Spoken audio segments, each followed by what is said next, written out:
Now Moses was tending the flock of Jethro, his father-in-law, the priest of Midian, and he led the flock to the far side of the desert and came to Horeb, the mountain of God.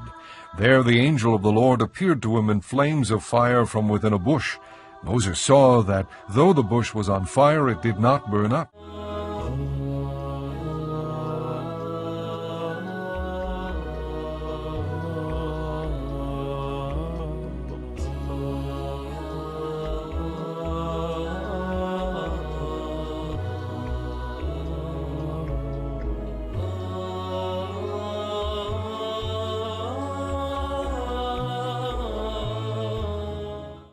I was sitting with a rabbi not too long ago, it's a couple of years now, and I was telling him, so tell me about Moses. Tell me the story as you know it. Because 4 out of the 5 books of the Hebrew Bible are dedicated to the life of Musa. It's a huge seerah with them. Like the amount they have on Musa is tremendous. So how does Revelation begin for him? Well, he was traveling and he saw a fire. I was like, was he alone? No, he was with his sheep. I was like, no, he wasn't with his sheep. He was with his family. What are you talking about? You know, إِذْ قَالَ لِأَهْلِهِ أُمْكُثُوا. Then I realized, why did they put sheep there? Why didn't they put his family there? Because his family was from Madian. He married where? In Madian. And Madian is Arab. And his family is Arab. And his children are of an Arab mother. And to the Jews, ethnicity comes from the mother. So if they accept this, then the children of Musa alayhi salam are what? Of Arab. That's a problem. So he was with his sheep. That's way better, you know. And then he went and he got revelation. Subhanallah, you know, how convenient. Quran came and exposes how they tried to cut out this, you know, because they don't want anything to do with the Arabs. They wanted to cut that relation, sever that tie in any way possible. But he went to Madian, you know, and he marries. Madian is Arab land. As a matter of fact, even the 8 years that, you know how it was, you should work for me 8 years, and if you want, you could do 10 years? What is the Arabic in the Quran used for that? ثمانية حجج. ثمانية حجج.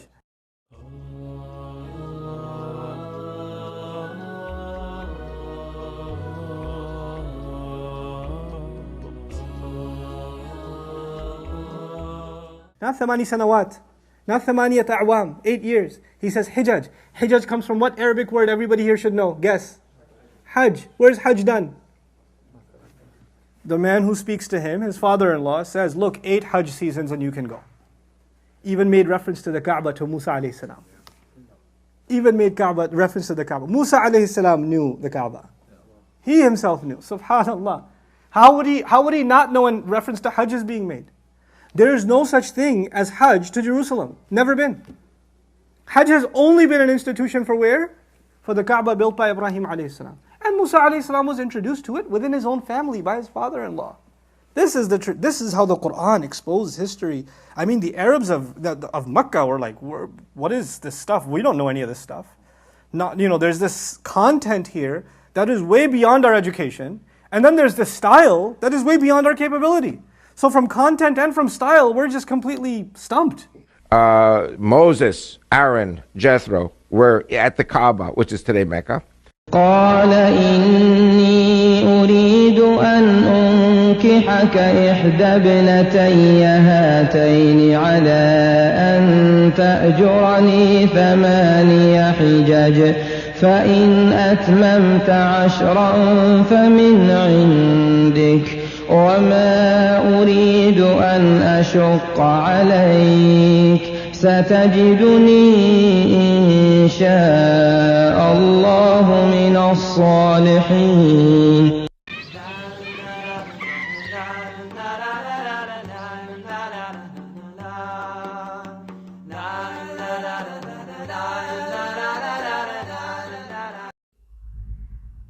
Before time began, there was the cube. We know not where it comes from, only that it holds the power to create worlds and fill them with life. That is how our race was born. For a time we lived in harmony, but like all great power, some wanted it for good, others for evil. And so began the war.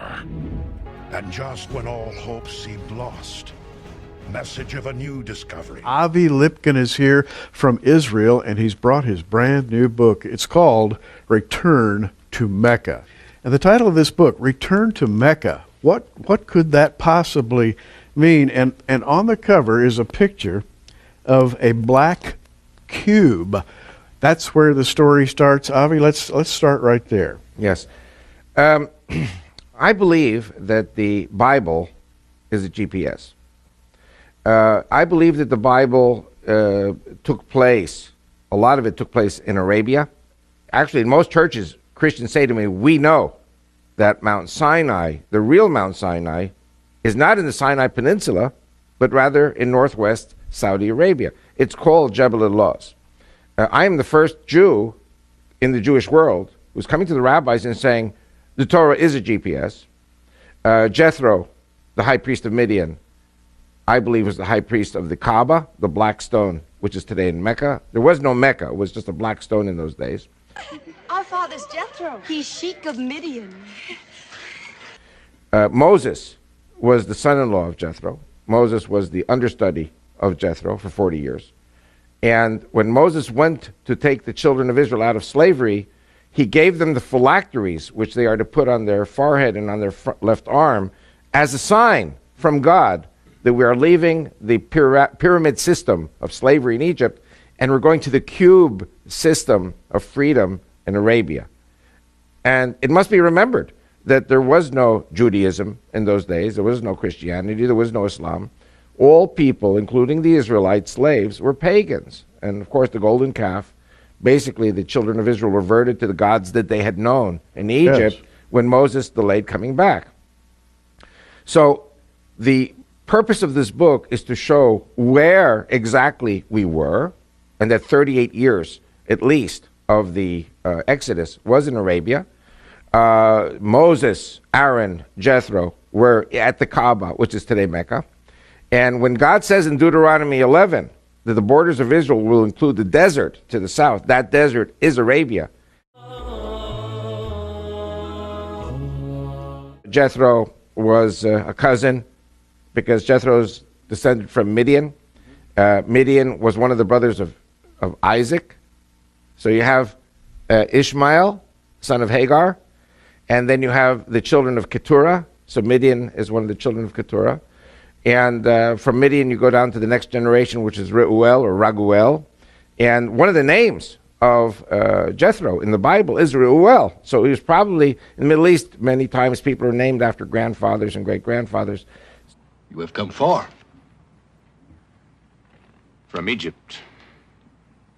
Across the desert, on foot. He who has no name surely guided your steps. No name? You Bedouins know the God of Abraham? Abraham is the father of many nations.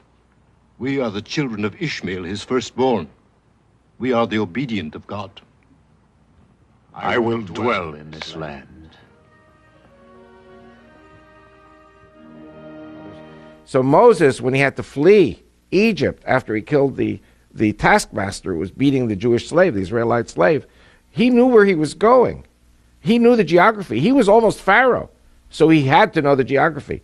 So he took the Israelites through the desert to what is today Nuweiba, on the eastern shore of the Red Sea of Sinai. That is where they crossed. And by the way, there's no archaeological proof at all of an exodus in the Sinai Peninsula. But there is tons of archaeological proof in the Arabian Peninsula. In the New Testament, chapter 4, verse 25 of Galatians, it says, that Mount Sinai and Hagar, which are in Arabia.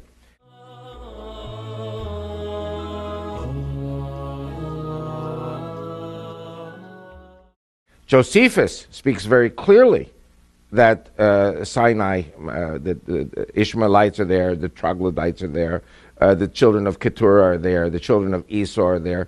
Everybody is there, and they're all one family. And talk about the linkage between the Jews who wear phylacteries and this pilgrimage to Mecca. By the way, if Christians have ever come to Israel, so I'm talking now to the people who've been to Israel, they've seen it on the flight. Yes. Because when people are still snoozing and the sun comes up as the plane is approaching Israel, you see the Orthodox Jewish men go to the back of the plane and they pray, and they put on the phylacteries. And this is a tradition that goes back 3,500 years. By the way, very important, and I learned this in the Jewish Theological Seminary, we studied the New Testament. Matthew 23, verse 5. Jesus is criticizing the Pharisees, and he says, for all their works they do to be seen of men. They make broad their phylacteries, and they enlarge the hems of their garments, or the tzitzit on their prayer shawls. And it's interesting indeed that today there are three types of phylactery. You have the size A, the size B, and the size C. And so what Jesus was saying was, he wasn't saying don't put on the phylacteries, which I'm sure Jesus did. What he was saying was that if you have the $200 phylactery, and you have the $400 phylactery, and you have the $600 phylactery, which is humongous, don't spend your money on $600 phylactery, spend it on the $200, and give the $400 to charity to feed the poor. So, but it's something, it's in Matthew 23, verse 5. So we know that Jewish men in those days wore this. We know that in the Greek Orthodox Christian tradition, there are priests who put on phylacteries. It's a slightly different Greek phylactery, but it all commemorates exactly the same thing. So the phylacteries have a very important meaning for Christians as well. So my question, and I'll ask it for everybody who's watching, why in the world would you put on, strap a little wooden box with scriptures from Deuteronomy on the inside and attach that to your left arm and to your forehead? Why would you do that, and why would it be cube shaped? Perfectly cube shaped. And so the contention in my book is that when Moses came to Pharaoh, and remember, Pharaoh was God. Pharaoh was God in Egypt to the Egyptian people. He created the Nile, and he created this, and he created that. فقال أنا ربكم الأعلى. And who's Moses? Moses is a guy who stutters. It's very hard to talk. And God says, give the people a sign. And the phylacteries were the sign. He gave Pharaoh the signs. You remember his rod became a crocodile or serpent, ate the other crocodiles. Right. Mm-hmm. And the leprosy in the chest. These are all signs. And then later the 10 plagues. And Moses gave signs to the elders of Israel. And Moses gave signs to the people. You're talking about primitive pagan people who were shepherds. And they're saying to Moses, well, why should we listen to you? You know, and so this phylactery has 4 pouches, 4 parchments. The first 2 are Exodus 13. Then you have Deuteronomy 6 and Deuteronomy 11.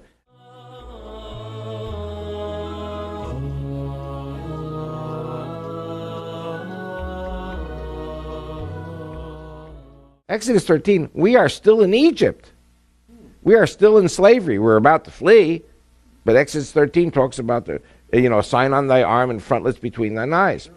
And, I know young people won't know the word that I'm going to say now, but there's a word that older people like you and I remember, which is, gyroscope. A gyroscope takes us directly in the direction we have to go. And Moses is leading the children of Israel out of the pyramid triangular system to the cubic square system of freedom in the desert.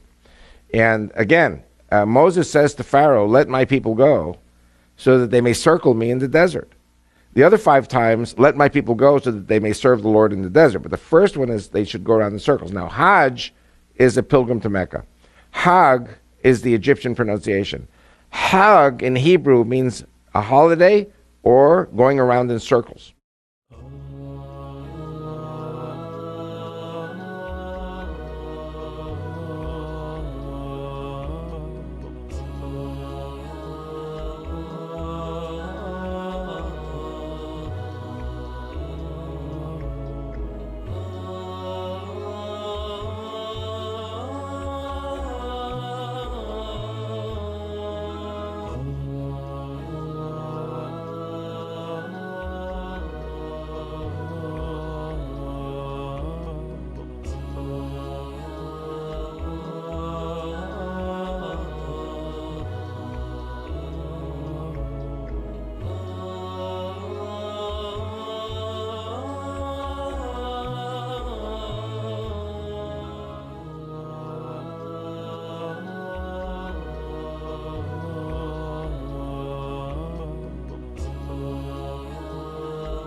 Hag in Hebrew means a holiday or going around in circles. Or going around in circles.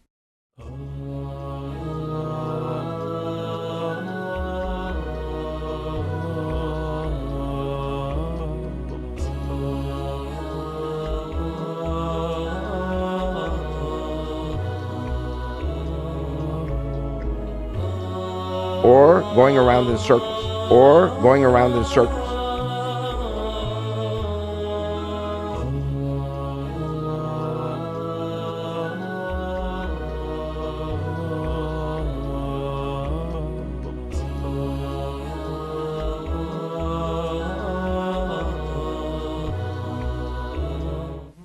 And so the first meaning really meant, let my people go so that they may sacrifice to the Lord at the Kaaba in Mecca, which there was no Mecca at the time, which is the black stone. Jethro was the high priest. Moses was the understudy of the high priest. And so he knew why, spiritually, he was taking the children of Israel out of slavery from the pyramid system to the square system to Jethro. Then, of course, as you know, God finally says, no, you're not going to turn right, you're going to turn left. Instead of going to Mecca and Medina, we turn to the Mount Sinai, Mount Horeb, which, as you said very correctly, is within sight of Eilat and Aqaba and the Red Sea.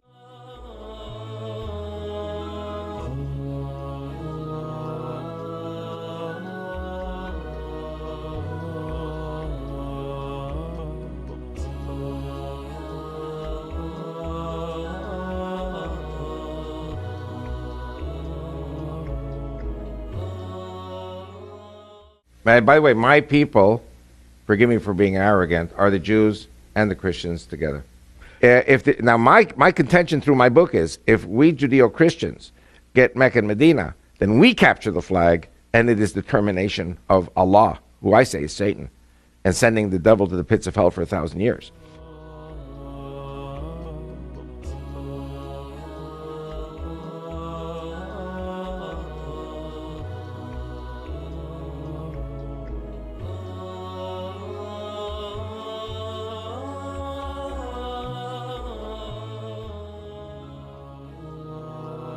No, Moses.